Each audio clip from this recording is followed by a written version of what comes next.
A paz do Senhor, bom dia! Sejam bem-vindos à nossa leitura bíblica diária. Hoje é dia 22 de novembro de 2022, nós vamos ler os capítulos 10, 11 e 12 de Romanos. Vamos juntos? Diz assim, Romanos capítulo 10: Irmãos, o desejo do meu coração e minha oração a Deus é que o povo de Israel seja salvo. Sei da dedicação deles por Deus, mas é entusiasmo sem entendimento. Pois não entendo a maneira como Deus declara as pessoas justas diante dele. Apegam-se a seu próprio modo de se tornar justos, tentando seguir a lei, e recusam a maneira de Deus. Pois Cristo é o propósito para o qual a lei foi dada. Como resultado, todo o que nele crê é declarado justo. A salvação é para todos. Moisés escreve que o modo pelo qual a lei torna alguém justo exige obediência a todos os seus mandamentos. Mas o modo pelo qual a fé torna alguém justo diz: não diga em seu coração: quem subirá ao céu para trazer Cristo para a terra? E não diga: quem descerá ao lugar dos mortos para trazer Cristo de volta à vida? A verdade diz: a mensagem está perto, está em seus lábios e em seu coração. Essa é a mensagem, e essa mensagem é a mesma que anunciamos a respeito da fé. Se você declarar com sua boca que Jesus é Senhor e crer em seu coração que Deus o ressuscitou dos mortos, será salvo. Pois é crendo de coração que você é declarado justo, e é declarando com a boca que você é salvo. Como dizem as Escrituras: quem confiar nele jamais será envergonhado. Nesse sentido, não há diferença entre judeus e gentios, uma vez que ambos têm o mesmo Senhor, que abençoa generosamente todos que o invocam. Pois todo aquele que invocar o nome do Senhor será salvo. Mas como poderão invocá-lo se não crerem nele? E como crerão nele se jamais tiverem ouvido a respeito? E como ouvirão a seu respeito se ninguém lhes falar? E como alguém falará se não for enviado? Por isso as Escrituras dizem: como são belos os pés dos mensageiros que trazem as boas novas. Nem todos, porém, aceitam as boas novas. Pois o profeta Isaías disse: Senhor, quem creu em nossa mensagem? Portanto, a fé vem por ouvir, isto é, por ouvir as boas novas a respeito de Cristo. Mas eu pergunto: o povo de Israel ouviu de fato a mensagem? Sim, eles ouviram. Sua mensagem chegou a toda a terra e suas palavras alcançaram os confins do mundo. Volto a perguntar: será que o povo de Israel entendeu? Sim, eles entenderam, pois já no tempo de Moisés Deus disse: provocarei seu ciúme por meio de um povo que nem sequer é nação. Provocarei sua ira por meio de gentios insensatos.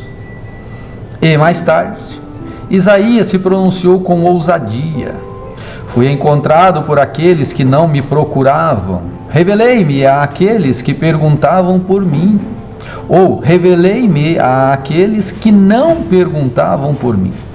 A respeito de Israel, porém, diz: o dia todo abri meus braços para eles, mas foram desobedientes e rebeldes.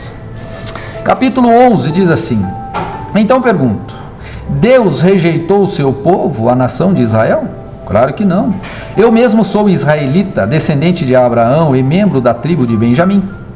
Não, Deus não rejeitou o seu povo, que conheceu de antemão. Vocês sabem que as Escrituras dizem a esse respeito? O profeta Elias se queixou a Deus sobre o povo de Israel, dizendo: Senhor, eles não mataram seus profetas e derrubaram Senhor, eles mataram seus profetas e derrubaram teus altares. Sou o único que restou e agora também procuram me matar. E vocês se lembram da resposta de Deus? Ele disse: ainda tenho outros 7.000 que jamais se prostraram diante de Baal. Que lindeza, né? Glória a Deus. O mesmo acontece hoje, pois uns poucos do povo de Israel permanecem fiéis, escolhidos pela graça de Deus. E se a escolha se dá pela graça de Deus, então não se baseia nas obras deles, pois nesse caso a graça deixaria de ser o que verdadeiramente é, ou seja, gratuita e imerecida. Portanto, a situação é esta: a maioria do povo de Israel não encontrou o que tanto buscava, mas uns poucos, aqueles que Deus havia escolhido, o encontraram, enquanto o coração dos demais foi endurecido. Como dizem as Escrituras, Deus os fez cair em sono profundo. Até hoje fechou-lhes os olhos para que não vejam, e tapou-lhes os ouvidos para que ouçam, ou para que não ouçam. Versículo 9.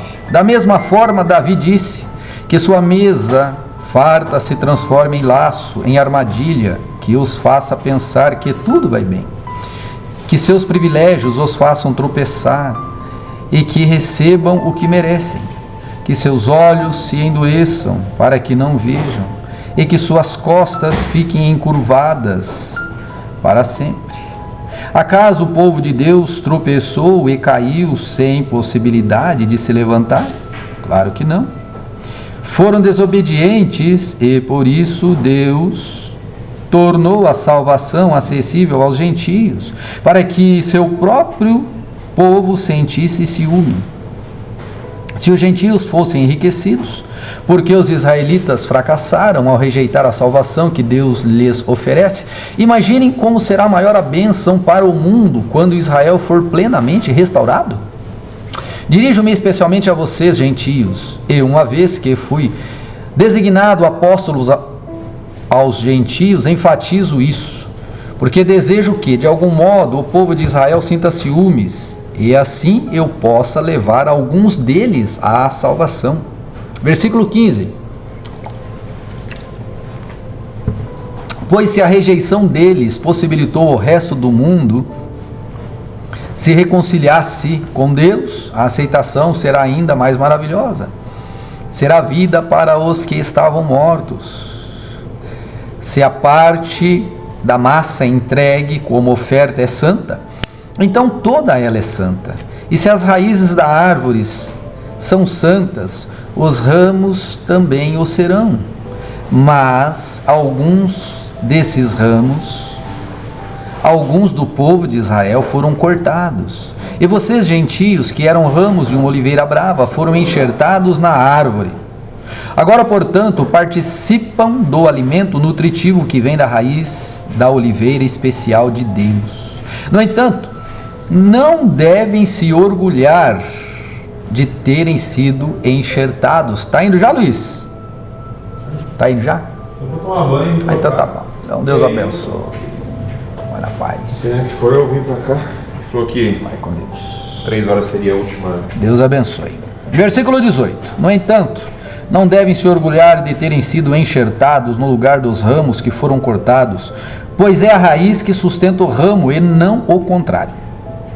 Talvez digam: esses ramos foram cortados para abrir espaço para nós. É verdade, mas lembrem-se de que esses ramos foram cortados porque não creram, e que vocês estão ali porque creem. Portanto, não se orgulhem, mas temam o que poderia acontecer, pois se Deus não poupou ramos naturais, também não poupará vocês. Observem como Deus é ao mesmo tempo bondoso e severo. É severo com os que lhe desobedecem, mas é bondoso com vocês, desde que continue a confiar em sua bondade. Mas se deixarem de confiar, também serão cortados. E se o povo de Israel abandonar sua incredulidade, será enxertado novamente, pois Deus tem poder para enxertá-los de volta na árvore. Vocês eram por natureza o ramo cortado de uma oliveira brava. Portanto, se Deus se mostrou disposto a fazer algo contrário à natureza ao enxertá-los em sua árvore cultivada, estará ainda mais disposto a enxertar os ramos naturais de volta na árvore da qual eles fazem parte. Irmãos, quero que vocês entendam este mistério para que não se orgulhem de si mesmos. Alguns do povo de Israel têm o coração endurecido, mas isso durará apenas até que o tempo dos gentios se complete. E assim todo Israel seja salvo. Como dizem as Escrituras, o libertador virá de Sião e afastará Israel da impiedade. E esta será a aliança com eles. Eu removerei seus pecados.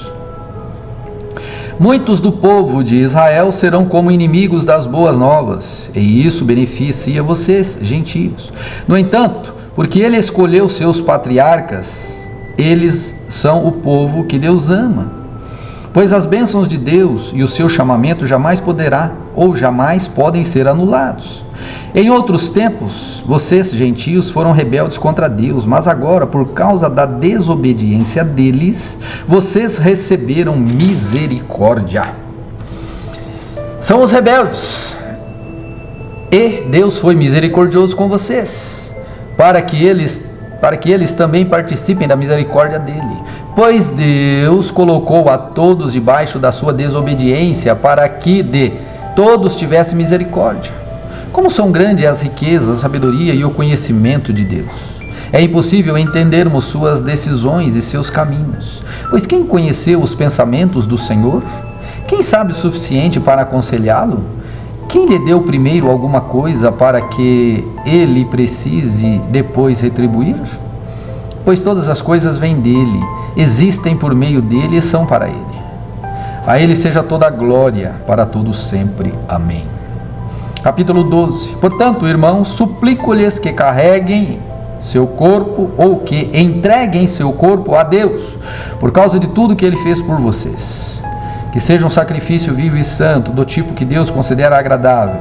Esta é a verdadeira forma de adorá-lo. Não imitem o comportamento e os costumes deste mundo. Não deixem que Deus os transforme por meio da mudança, mas deixem que Deus os transforme por meio de uma mudança em seu modo de pensar, a fim de que experimentem a boa, agradável e perfeita vontade de Deus para vocês. Com base na graça que recebi, dou a cada um de vocês a seguinte advertência: não se considerem melhores do que realmente são. Antes, sejam honestos em sua autoavaliação, mesmo dividindo-se de acordo com a fé que Deus nos deu. Capítulo 12, versículo 4. Da mesma forma que nosso corpo tem vários membros e cada membro uma função específica, assim é também o corpo de Cristo. Mesmo sendo nós membros diferentes, estamos no mesmo corpo e todos pertencemos uns aos outros. Deus, em sua graça, nos concedeu diferentes dons. Portanto, se você tiver a capacidade de profetizar, faça-o de acordo com a proporção de fé que recebeu. Se tiver o dom de servir, sirva com dedicação. Se for mestre, ensine bem. Se seu dom consiste em encorajar pessoas, encoraje-as. Se for o dom de contribuir, dê com generosidade. Se for o de exercer a liderança, lidere de forma responsável. E se for o de transformar ou de demonstrar misericórdia, pratique-o com alegria. Amem as pessoas sem fingimento. Odeiem tudo que é mal. Apeguem-se firmemente ao que é bom. Amem-se com amor fraternal e tenham prazer em honrar uns aos outros. Jamais sejam preguiçosos, mas trabalhem com dedicação e sirvam ao Senhor com entusiasmo. Alegrem-se em sua esperança. Sejam pacientes nas dificuldades e não parem de orar.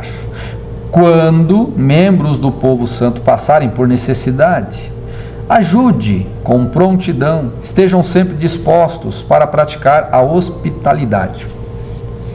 Abençoe aqueles que os pertencem. Não os amaldiçoem, mas orem para que Deus os abençoe. Alegrem-se com os que se alegram e chorem com os que choram. Vivam em harmonia uns com os outros, não sejam orgulhosos, mas tenham amizade com gente de condição humilde, e não pensem que sabem tudo. Nunca paguem o mal com o mal, pensem sempre em fazer o que é melhor aos olhos de todos. No que depender de vocês, vivam em paz com todos. Amados, nunca se vinguem, deixem que a ira de Deus se encarregue disso, pois dizem as Escrituras: a vingança cabe a mim, eu lhes darei o troco, diz o Senhor. Pelo contrário, se seu inimigo estiver com fome, lhe dê de comer, se estiver com sede, dê-lhe de beber. Ao fazer isso, amontoará brasas vivas sobre a cabeça dele. Não deixem que o mal os vença, mas vençam o mal praticando o bem. Aleluia! Esta é a palavra do Senhor para hoje. Vamos em frente.